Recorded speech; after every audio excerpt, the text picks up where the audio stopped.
So to answer the Fokker father-in-law, you cannot milk an almond, yet we have almond milk. Rather, to milk an almond, a nut, or any amount of oat product, really you can make a milk out of anything. Welcome back to Privy.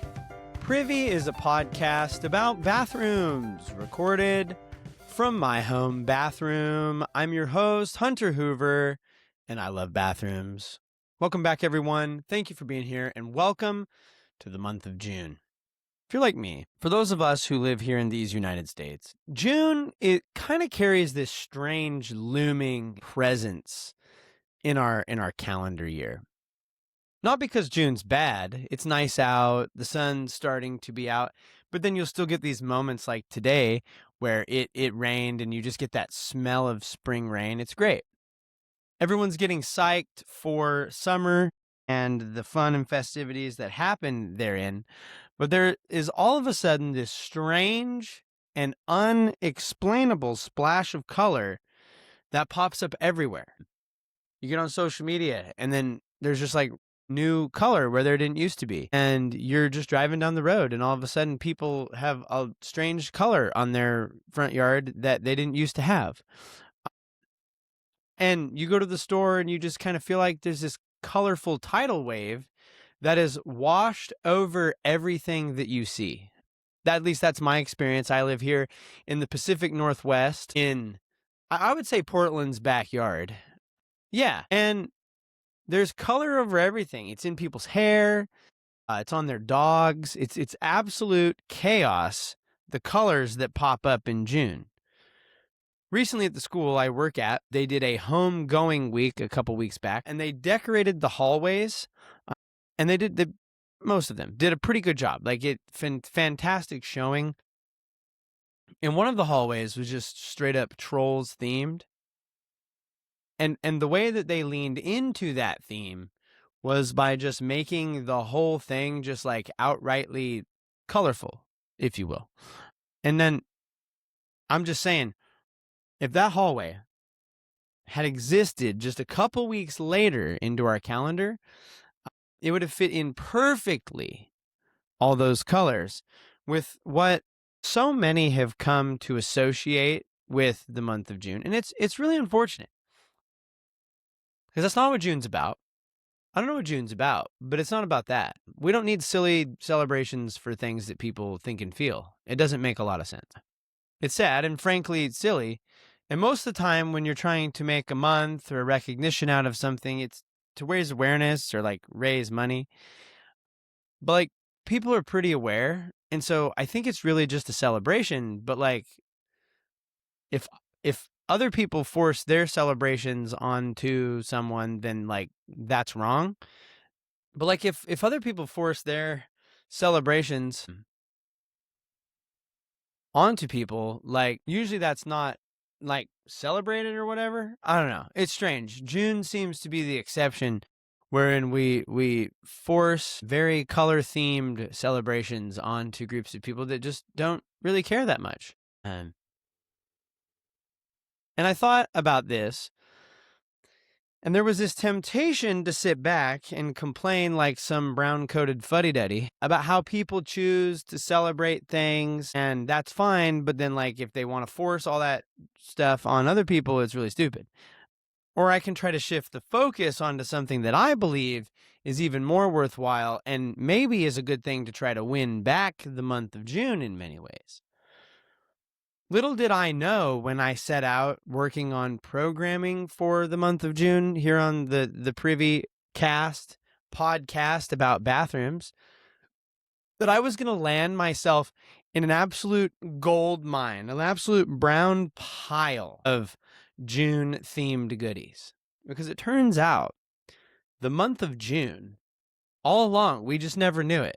We've been hiding behind some strange coat with just all of these like colored array this whole time. When little did we know that June is actually National Dairy Month. If you're like me, you can get excited for some dairy. I love dairy. Dairy is very good. That's why I am shaped the way that I am. Cheese is delicious. Ice cream is so good. You get the idea.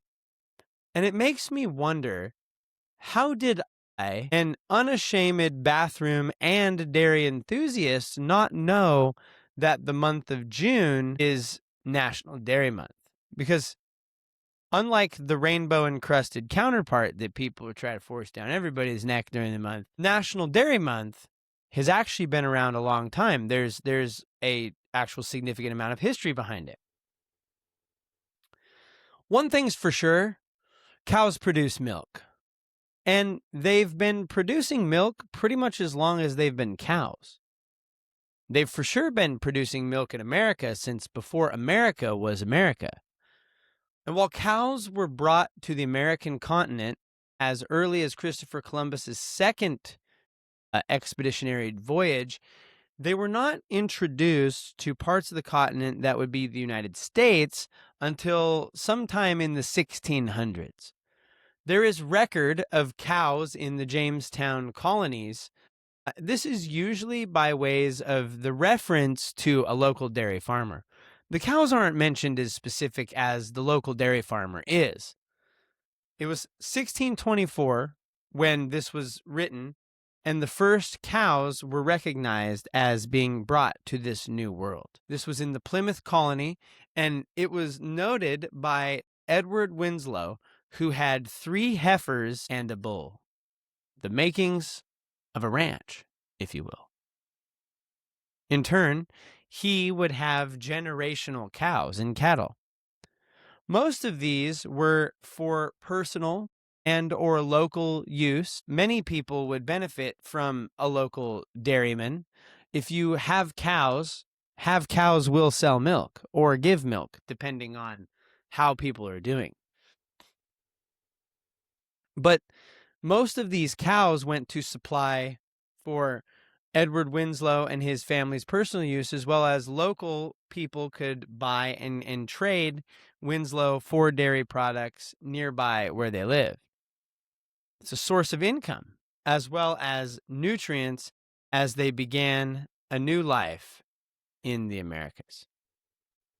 While you might buy milk or other cow products from a local farm or dairy, this milk and dairy products were still very localized. Like, milk spoiled. Refrigeration technology was less than advanced, if existent at all, really relying on storing in ice or some sort of body of cold water. Yesterday's milk might very well be today's butter, or in time, cheese. As time went on, the need to preserve milk so it would not go to waste kind of became a central concern for many dairy farmers. Early colonial settlers practiced European methods of cheese making so as not to allow as much as the dairy to go to waste. In fact, the cattle and the products which resulted from it were of such quality in the Americas that there was actually a minor demand on some of these products back in England. These dairy products, and this didn't happen often, but some of these were some of the earliest exports back to the European continent. And it says something about American cheese. I know people say it's plastic, but it's got to be pretty good since Europe's paying a pretty penny over the cheese that they're making there. It wasn't a major export, but it existed nonetheless. Dairies in the U.S. remained, for the most part, mostly local for 100+ years. That all changed during the Industrial Revolution. It turned localized dairy farming and cattle raising into a more automated and efficient money-making system. It industrialized the process of slurping milk out of a cow and turning it into cheese and whatnot. Advancements in refrigeration allowed the products that are harvested and or made from that dairy to be kept without spoiling longer. The first regular shipment of milk was sent via the railway system from Orange County to New York City in 1841. This was a feat since the refrigeration and pasteurization methods are not what they are today. At the time, the process and methods of pasteurizing milk and other products to kill bacteria to help them stop spoiling and keep the bacteria from developing. That process was new, and though similar to what we have today, not maybe as effective. We could say that it was not as effective because the amount of oversight that existed to make sure it was done right was not in place. This pasteurizing system, coupled with machinery which actually interfaced with the cows, such as milking machines and automated feeding systems, helped increase the amount of production on dairy farms, specifically milk. Should be noted, a lot of times the conditions for the cows and other animals in these highly industrialized farm situations were not best. As money could be made, the feeding, breeding, harvesting, and killing of animals took a precedent sometimes over the quality of life some of those animals faced. Machines such as the automatic bottle filler, the bottle capper, the centrifugal machine to make butter and cream, pasteurizing machines, and just basic increase in science to determine the fat content of the milk grew and developed at this time. Over the course of the next 100 years, moving into the 1900s, developments in nutrition, packaging, and farm as well as distribution continued to expand to give us the milk that we know today. It's undergone a lot from the olden days of milking cows in the backyard. But there's two things which developed alongside the milk production, milk harvesting, milk bottling, and milk selling coming out of the 18 and into the 1900s. One of those things is the marketing that surrounded milk and dairy. The other is the poop produced by an ever-growing dairy industry. The marketing related to dairy and milk products, we got to get into this. When we discuss the growth of the dairy industry in the United States, especially as we do so from the angle of it being National Dairy Month here in the month of June, we must discuss some of the various marketing campaigns which have been used to sell that sweet, sweet cow juice. To track this, I think what's going to be most interesting is for us to work backwards from the present day. So we're going to start with today and move backwards on the timeline of the dairy industry's marketing strategies for their sweet cow juice. Much of modern day dairy industry's advertisements and marketing is aimed at addressing and even calling into question the growing trends surrounding nut and oat milks. I gotta say, the notion, or maybe just the statement nut milk, is bad. It evokes a specific idea, I would say. And if you don't know pretty much how nut and oat milks are made, because almonds and other things don't have mammary glands, that's like the boob, and nipples. So to answer the Fokker father-in-law, you cannot milk an almond, yet we have almond milk. Rather, to milk an almond, a nut, or any amount of oat product, really you can make a milk out of anything. If I've learned one thing from the alternative milk industry, the answer to Mr. Fokker's question is, yeah, you probably can milk it. Like, I can make nasty old 3-day sock milk. It's going to be gross. It's going to be foul, but I can do it based on the methods used to produce oat and other substitutionary milk. To make them, you can't milk those things, but you do soak the nuts or whatever the product is in water or other mixtures, usually a water base, and then you squeeze the nut bag. Squeezing the nut bag's not really something that you'd think that you'd say too often, but you squeeze the nut bag to squish the juice out, milking the nut, if you will. A lot of the dairy branding and propaganda of today is to draw attention away from alternative milks back onto the genuineness and health benefits of, quote, real milk. Much of this work is done by a group called Milk Pep, PEP. The PEP in Milk Pep is the Processor Education Program, and they are funded by milk companies that work to both have oversight of the milk production as well as drive sales to the dairy industry. Milk Pep launched the Got Milk campaign in the 1990s. More on that in a moment. This time, they've revamped that campaign and aimed it at a chronically online influencer following generation. The Got Milk campaign actually closed in 2014 after it failed to drive milk sales.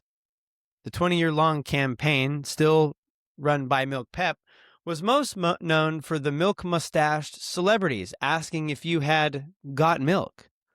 Brother?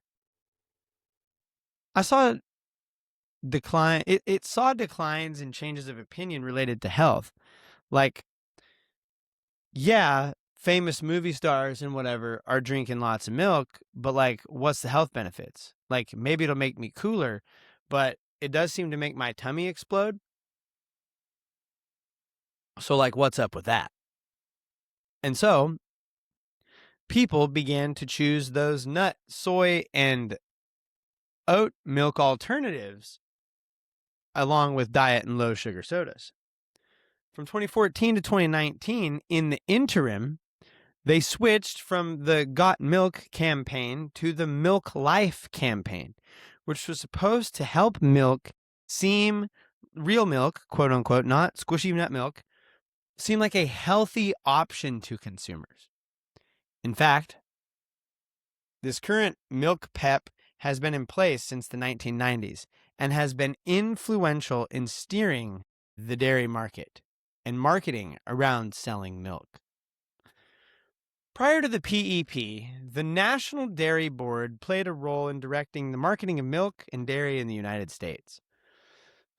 In the 1980s, the National Dairy Board hired an advertising company named McCann Erickson, who made the, quote, milk, it does a body good campaign. In it, the health and strengthening benefits of milk were highlighted. The campaign ended, however, as we said, in 1994, when Milk Pep began its Got Milk campaign. Because it turns out the milk, it does a body good, people knew milk was good for them, but that didn't make them want to buy it. People know that stuff is good for them, but it doesn't make them do it or want to buy it. I know logically that pizza multiple times a week is probably bad for me, but would I do it? Absolutely. Have I ever done it? I'm not telling. Prior to the National Dairy Board's It Does a Body Good campaign, the primary tools used for advertising and marketing milk were print and radio. There was a new technology which kicked off in the 80s, 90s, and 2000s. One that put advertising campaigns, boom, right in everybody's front room or next to their kitchen so they can watch from the table, just like Back to the Future taught us. The television set. Early advertisers included paid ads, as well as sponsoring TV programs outright, giving the show money to be made to have them talk about and feature milk in a positive way. It's healthy and cool. Your favorite characters from the show are drinking it every night. One of the most popular examples of this is the American Dairy Association, who was one of the leading directors of things for the dairy industry in the U.S. at the time, who sponsored the TV show Ozzie and Harriet. The goal was to promote milk and other dairy products through advertising. The American Dairy Association was founded in 1940 by dairy farmers with the goal of boosting dairy consumption. It still operates today and works alongside some of the groups who have sought to create dairy marketing. We've just mentioned those. The 1940s was essentially the beginning of milk advertising as well. Spurred on by FDR's New Deal and the work of the Works Progress Administration, milk advertising in departments of health were the targets of much of their work. The goal is, again, to increase consumer demand for the sweet, delicious cow juice and to deal with surpluses farmers faced as public opinion of the cow drank went down. Other drink options had caught up with them out of the 1800s and into the early 1900s. Milk and water were not the two main primary selections in the 1900s anymore. And as we move out of the 1920s and into the 30s and 40s, well, you had to vie for the people's money against things such as soda, new juices, and other new products that were hitting America due to globalization and the industrialization process. To do so, this whole thing was kicked off in 1937 to address these concerns with the creation of National Milk Month. National Milk Month was created to promote drinking milk to U.S. consumers to deal with the surpluses that they were experiencing at the time. National Milk Month didn't last long, however, because the National Dairy Council changed it to be National Dairy Month. They named officially June as National Dairy Month to deal with many of the surpluses of milk, which seemed to be a problem in the months of June and July. We're almost a full century from the beginnings of National Dairy Month, and while there have been a number of marketing campaigns thrown at the American public throughout all that time, one thing is clear. Dairy farmers must sell the cow juice, and they will need to make the cow juice desirable to the American public to do so. It's curious, really, how often we've spent trying to make cow juice desirable to the American public. Oh, cow juice, you're just not as desirable all on your own. Got milk, real milk. Dairy farmers just want you to drink the dang milk. Well, there's been much output to get people to consume milk and in turn growing need to produce that milk. All those cows and all that production has a different output. One that, while most of the American public probably would prefer not to think about or engage with it, we here on Privy think primarily about it as a natural byproduct. National Dairy Month. Cow manure. Cows, like all things that eat, poop. And healthy cows, it turns out, poop a lot. That means I'm healthy. In fact, it is estimated that a single cow produces 65 pounds. Metric? No. That was wild. 65 pounds of poop every single day. It's a staggering number. I think it's one of those things which, if you were asked how much the poop of an animal in a day weighs, you would be perpetually shocked by the sheer weight and volume that these animals are putting out. In fact, I'm gonna go get over here and just do a little Google search to see what the internet finds for us. Let's see. How much weight does an elephant poop per day? Let's see what it says. Elephant. No, we don't want AI. Frig off all that. Okay, so this is brought to you by the website Elephant Parade. It says about 220 pounds of poo every day, the elephant. That's like more than me, surprisingly. They're literally pooping a me-sized log every day. That's wild. 220 pounds of poop. How much weight? Let's go something a little smaller. Let's go. Oh, let's do a fish. Let's do a shark. Shark poop. Varies on species. Nobody cares about that. It's hard to tell because if in the water, I don't know. It's harder. We'll have to figure that out. How much do sharks poop? Do sharks poop? Sharks poop. Yeah, sharks poop. It's a stupid question. They eat food. Of course they poop. Yeah. But 65 pounds of cow poop every day per cow. It's staggering. And even if you use the metric of the earliest dairy farmers we have on record in the Americas, owning 3 cattle in total is approaching 200 pounds of cow manure every day. It's a lot. The question is, what do you do with all this poop? This is a tale as old as time.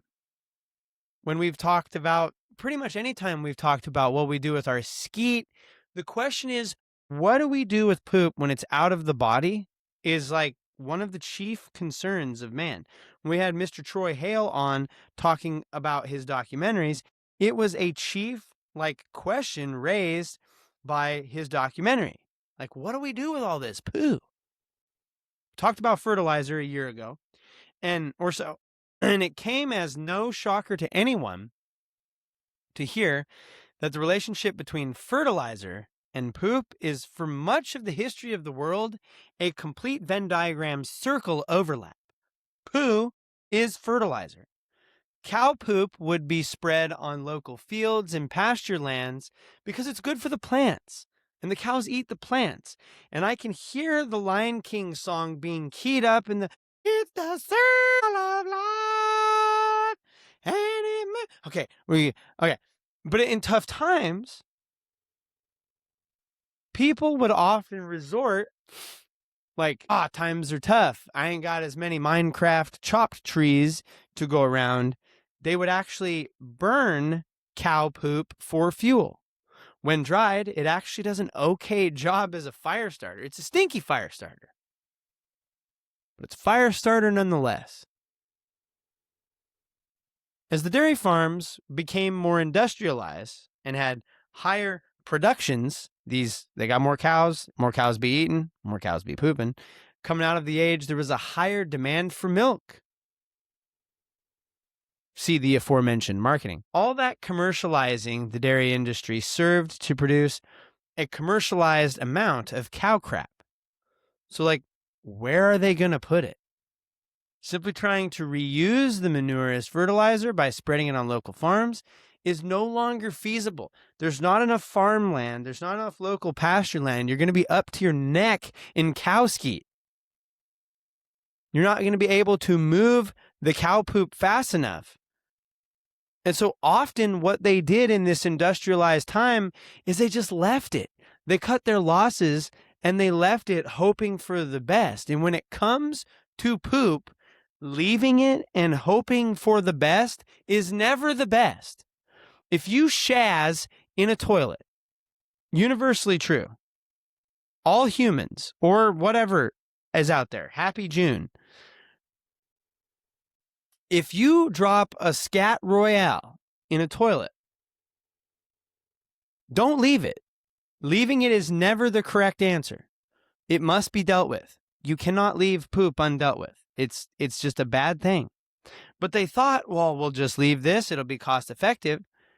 But this obviously led to problems of illness and disease in the cow population. And when the cows be dying, they be producing less milk and dairy. It's a problem. This was one moment in our history where regulation actually helped everybody out. Most of the time, regulation's a load of hogwash. We regulate things that don't need regulated. That's all I'm going to say about that. And while most reputable farms and dairies never treated and left cows in unhealthy conditions, many industrialized dairy centers did. Not being able to remove the cow poop fast enough resulted in cutting your losses.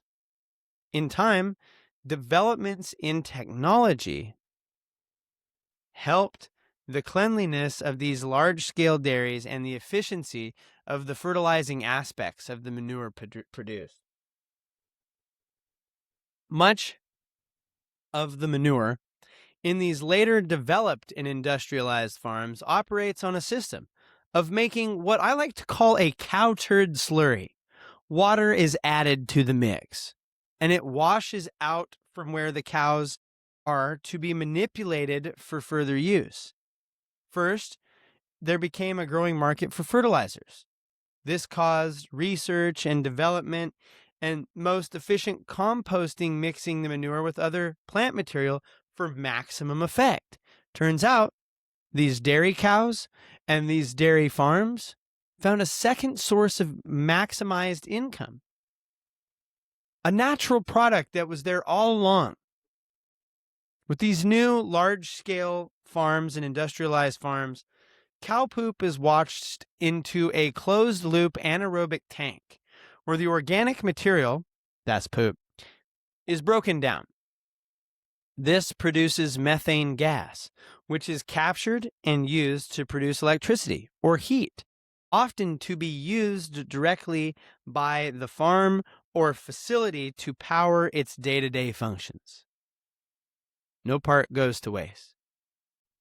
Other farms, once the organic material is broken down, take the dried out physical portions of the manure and mix it with other dried products for cow bedding on the farms. They've removed all the bacteria, and what's left is like dried processed hay. We talked back on our toilet paper episode how they're actually making toilet paper out of like bamboo poop, like the pandas or whatever, like eating the bamboo and then they're pooping it out and they're taking the fiber that comes from that. We even had some of that toilet paper and it was fine. Turns out, once you process the poo, it's not so bad.